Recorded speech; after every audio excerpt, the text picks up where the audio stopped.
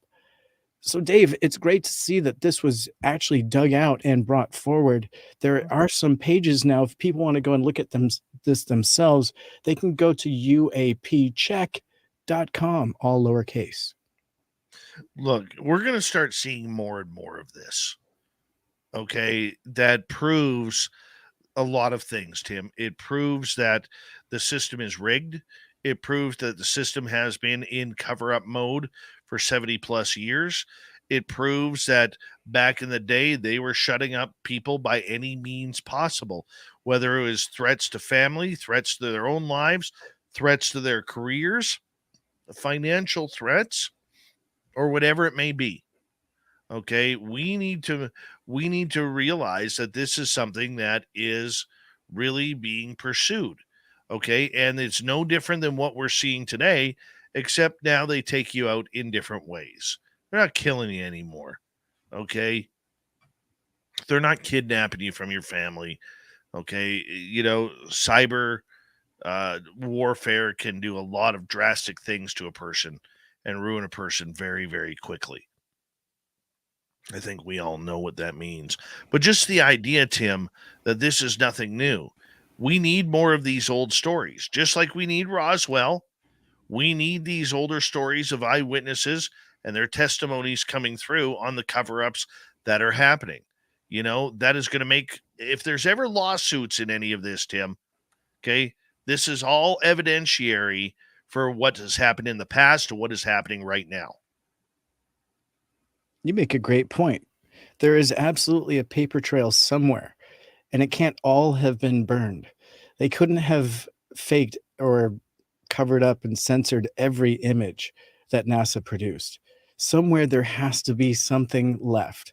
And I'm sure that there's originals and that there's parts, and they didn't throw those bodies away if there are bodies. That's what we need. We're looking for that next. And documents like this are going to flood forward, especially now that we have people coming forward as whistleblowers, naming names and programs. We have FOIA-able evidence now. So let's see what comes out over the next few weeks and months, because you may see some evidence being shaken out. Well, let's hope. I'm always hopeful for potential evidence. We just need to see what is the truth of what is happening. Yeah. And you know what? Speaking of evidence, if you're okay with it, I'm going to shift over to what Avi Loeb's been up to, because we haven't talked about the Galileo project lately. We got 3.5 minutes. Let's do it. So, recovered just today or yesterday, perhaps, shock-resisting steel in the debris field of the first recognized interstellar meteor. And just days ago, they found a interesting coil or strip of wire that was part platinum and part, I forget the other piece, but a compound or an alloy. So on the run 6 of the magnetic sled through the likely crash site, first recognized interstellar meteor, they found sample shards through the X-ray fluorescence analyzer that mostly figured a new alloy was flagged as X5 steel with titanium, also known as shock-resisting steel. Fairly common, Dave. It's not a big deal to find, but we are literally watching a crash retrieval unfolding day by day, and Avi Loeb is being incredibly transparent with everything that's going on. He's got students involved, professional scientists. It's pretty cool to watch it go down play by play through medium.com, where Avi updates a journal with photographs and evidence. What are your thoughts? Well, I still contest what Avi Loeb is doing, because I don't think he's doing it for the right reasons. I think he's doing it for personal reasons regarding his involvement with UFOs. I think he sees the Nobel Prize at the end of this, which is why he's asking for $50 million from the government and trying to get this going in the disclosure for dollars aspect of everything. That being said, if we can move the ball forward with what is being seen and heard, that's not a bad thing. It's not a bad thing at all, Tim.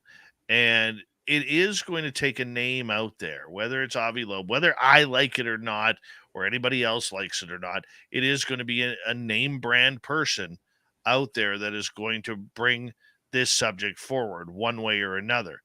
And this is why I say we have to be careful with how this comes out. We have to be careful with how the information is generated. And we, as a UFO community, along with the journalists and everybody, we have to go through that with a fine-tooth comb to see what is actually of interest, what is elite information, and what's just something the dog pooped out. Yeah. That's what it comes down to, Tim, is we got 1 minute, And about just 1:40 to go.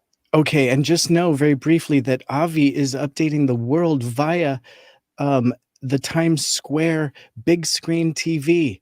Every time he drops a new piece of evidence, it's actually being blasted and advertised right there in Times Square in New York.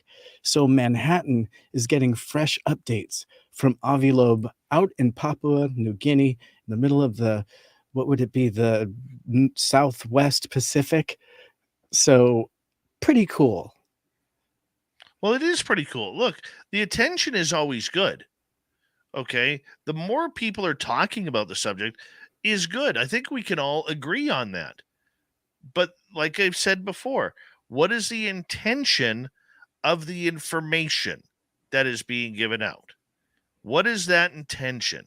Hopefully Is it's that, to demonstrate science and the scientific method and keeping it simple. And that's all that it is.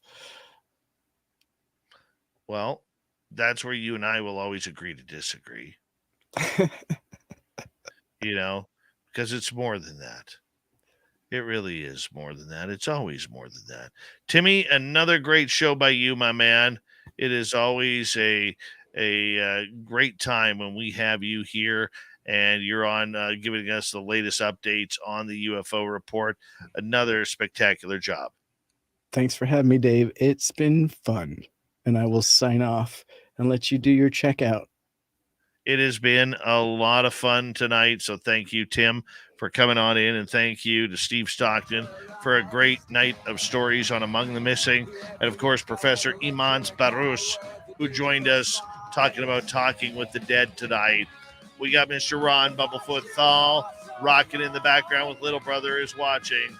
Bumblefoot is the official music of Spaced Out Radio, rocking us in and out of every single show. Get your horns up for the guitar god himself.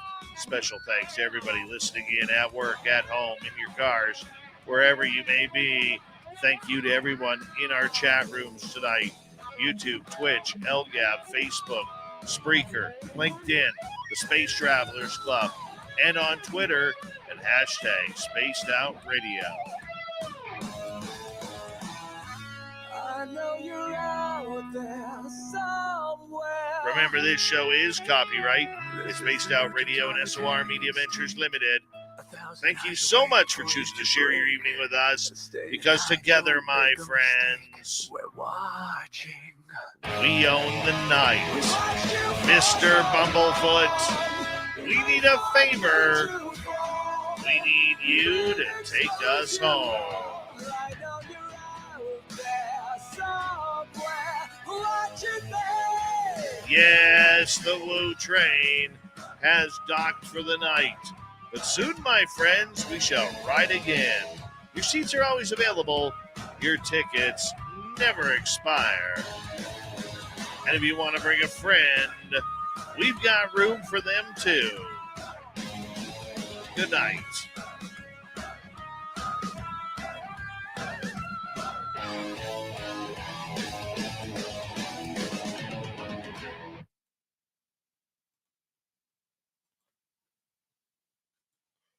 Well, that was fun. That was full of joyous adventure tonight. Wasn't that? Wasn't that fun?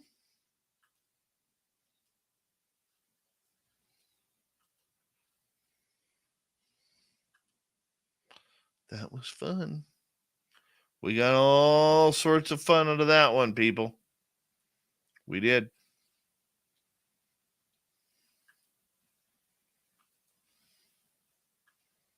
Give me 2 seconds here.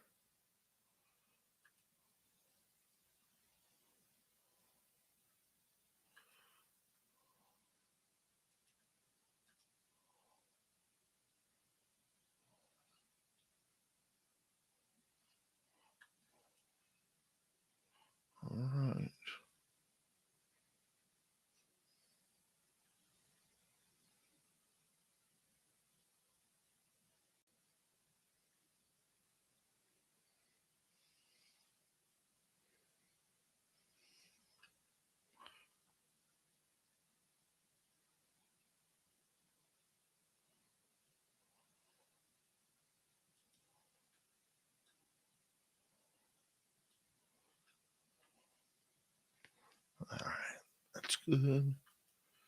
That's good. That's good. 2 seconds here.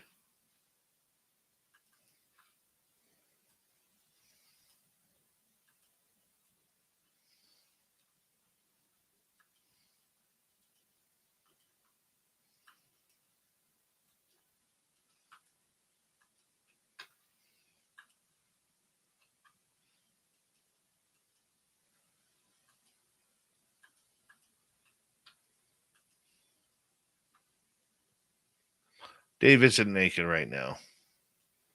Unless it's under his clothing.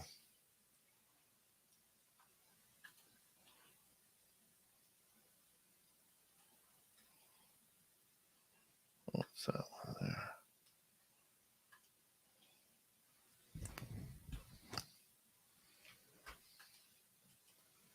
That was a good show. Very good show. Very happy with that.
What are we chatting about, people?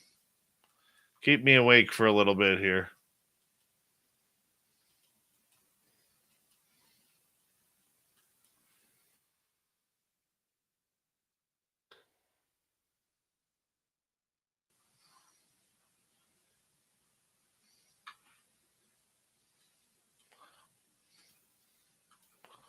It's too cold to go beardless too there, Timmy.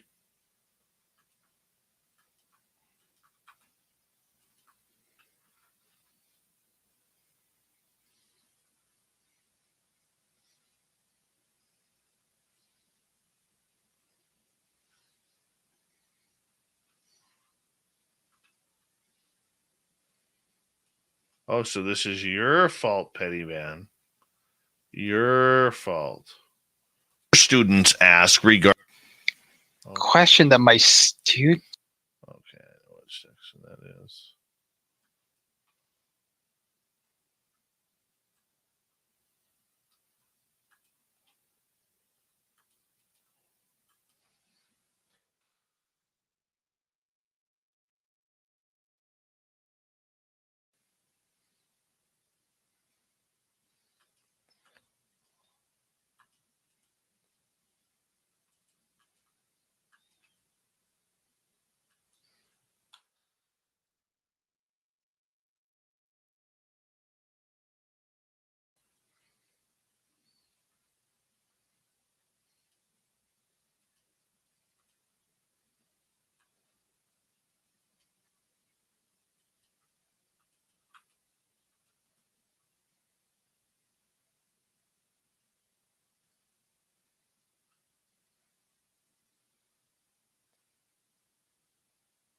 Why does Penny Van want to be nude on my show? I don't understand that. Penny Van, you got some splaining to do. Splaining.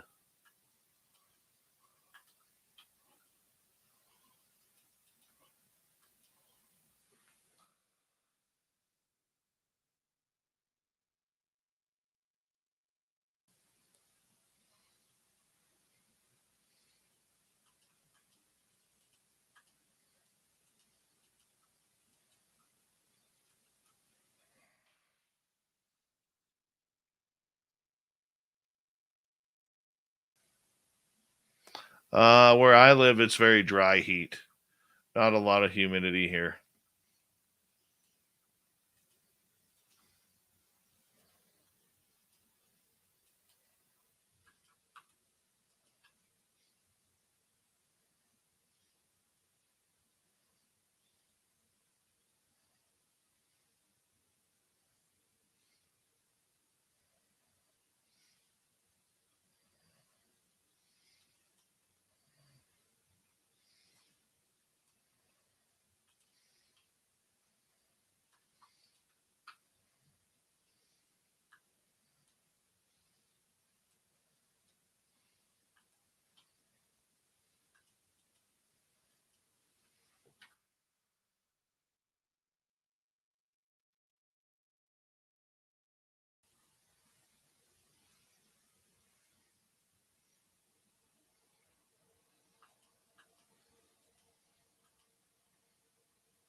All right, guys, I will be right back.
Right.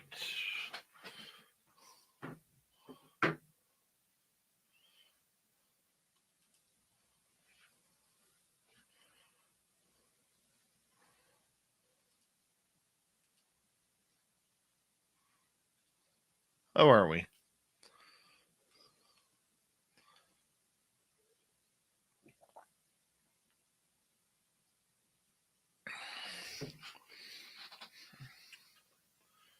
All right, we got this one.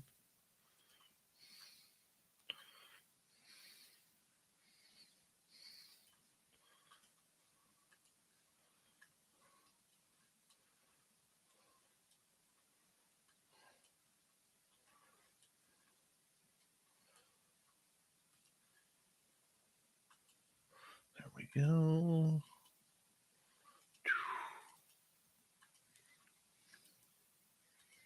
Transfer.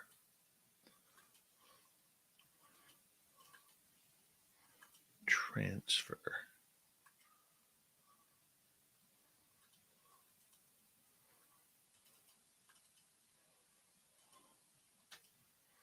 Hold on to that one.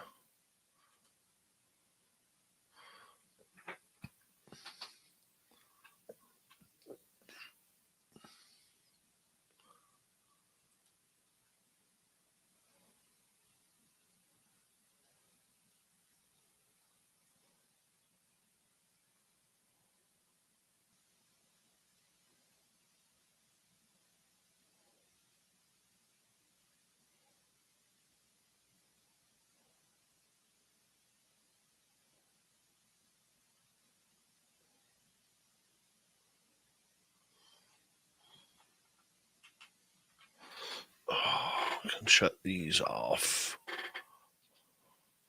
Oh, much better.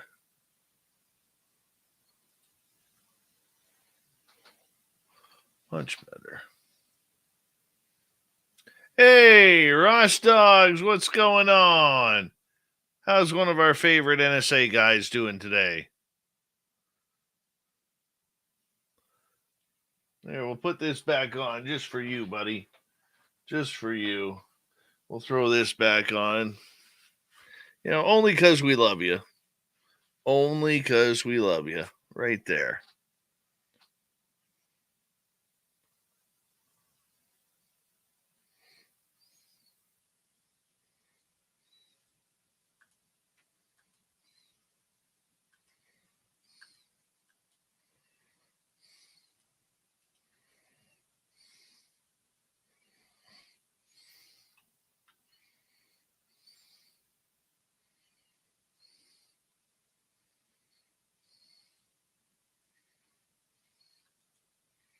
It's always good.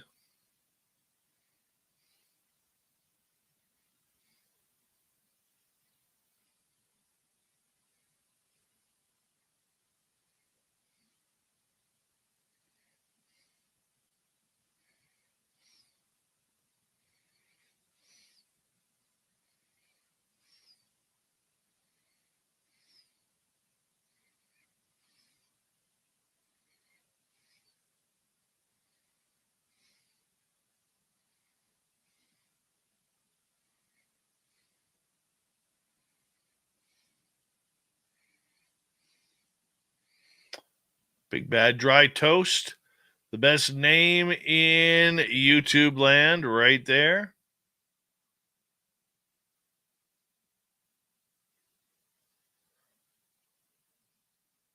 Penny Van, you're not going anywhere. You're not allowed. Not allowed.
Bang. Transfer.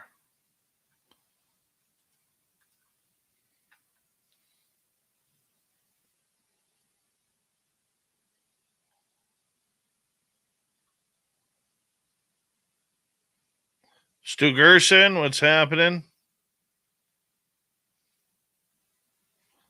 That's all we got was the one comment by our good NSA guy. Happy Tuesday. That's it. Well, then that's it. We're not wearing that hat if we're only good for one comment. Thanks, Nick Adkins. Appreciate it. Oh, my neck is so sore.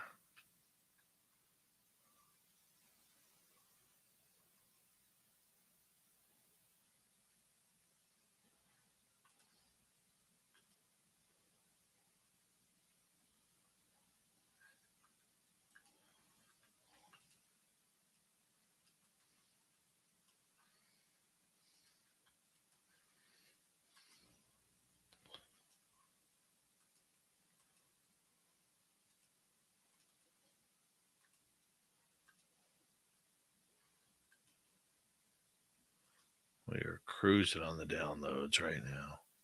Cruising. This might be record time.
Well, there's Random Gee.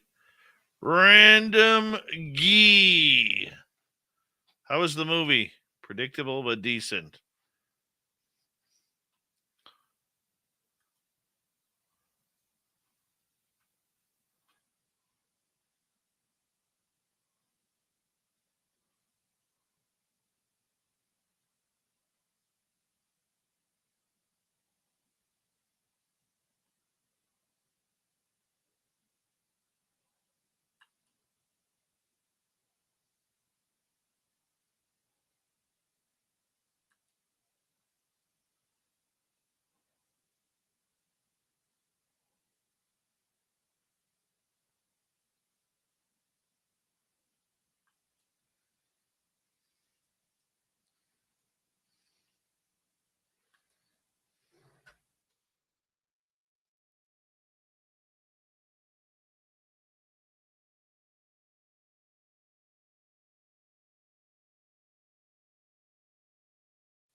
Done and done. All right. We're going to be saying goodnight to all of you. A big thank you tonight to Simon, Vaughn ×2, Mike ×2, Izzy Stradlin, Maggie in Australia, Jenny, Scrub It Up Dub, Steve, CS, and Amy for the great super chats tonight. Thank you so much for the love. Tomorrow night on the show, Frank Milburn is going to join us talking about the ugly side of disclosure. We're going to be chatting about that. That's going to be so much fun, and I look forward to it. He's a former British special operations guy, and he's been on the show before with me and Science Bob. We're going to get him for 2 hours tomorrow from the United Kingdom. So we will see you all tomorrow night, everyone, and we'll have some fun again. Take care.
Stay healthy, my friend. You too. If you need bail money, give me a call. Always, Dad.